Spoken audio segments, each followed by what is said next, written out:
Hi everyone, and welcome to my first video.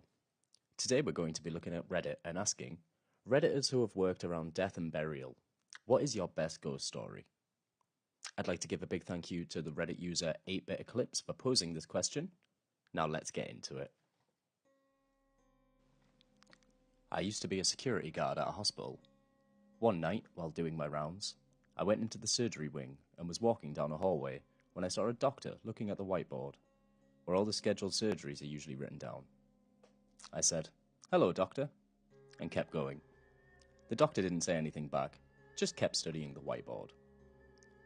When I got back to the security office, I was telling one of the guys that's been there for years about how I greeted this doctor, and he didn't say anything back. I asked if that's the asshole they told me to watch out for. I was asked where I saw him, and I said the surgery ward, and he gave me a smirk. He then explained that the surgery ward closes at 9 PM and that all the patients are moved into the monitoring wards. There should be no one there. He then asked me if the doctor was studying the schedule board. I said yeah, and he told me that I just met Dr. Louis Stitty.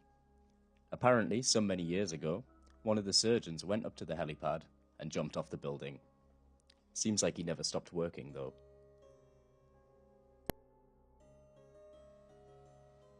I used to work in a nursing home. The residents in certain rooms would complain about a man in their room at night, but hallucinations are common in the elderly, so it wasn't really noticed. One night I was moping around the dining room, which had huge windows overlooking the garden. It was around 1 AM, so it was pitch black outside and very low lighting inside. I had this horrible feeling of being watched, so I looked up, and reflected in the window was a man behind me. He had a brown suit on, a bowler hat, and the cruelest look on his face. He grinned, and his mouth was too big. This happened in seconds, and when I turned around there was obviously nobody there, but I'll never forget that look of evil on his face. I paid more attention to the residents after that, and they'd all seen the same man. He just enjoyed terrorizing people.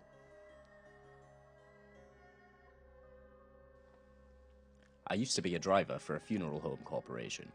Like, drive the hearse and pick up the bodies. Never had anything creepy happen. A few funny things, a few traumatic things, but in general, it was a chill job. However, I did get incredibly uncomfortable one night, picking up a man who died at home.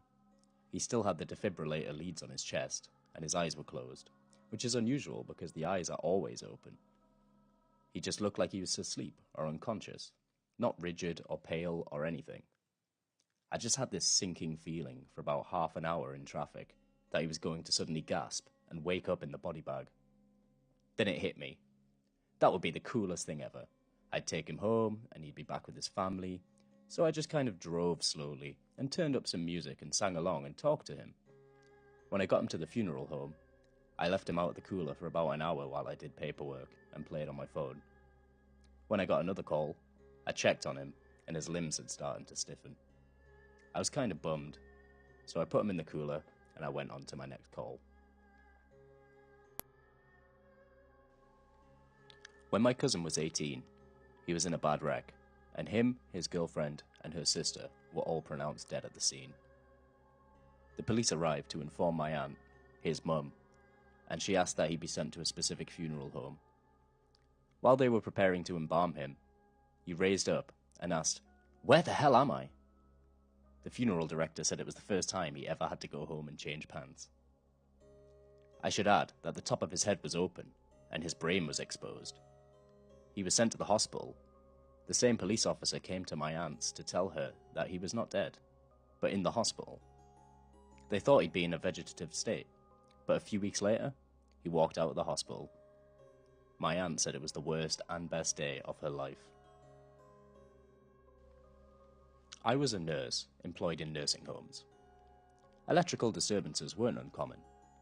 I had a resident die during the day, and when I came on shift that night, her call light started going off.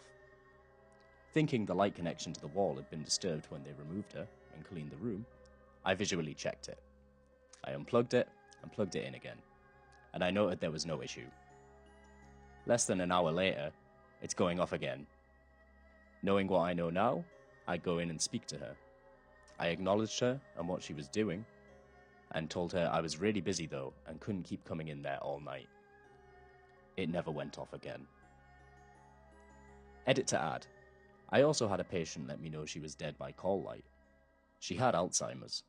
She could speak, but wouldn't know what to do with a call light if you explained it. Because of that, her call light often fell to the bottom of the bedside rail, where she couldn't reach it, and it was left there. I saw something out the corner of my eye one night. I look up, it's her call light going off. I just think, yep, she's dead. She was, and that call light was at the bottom of the bed rail, totally out of reach. Hey everyone, Moose here. Just reminding you I'd like to give a massive thank you to all the Redditors who share their stories and can make these videos possible, and to all of you guys watching at home. Take it easy and stay safe.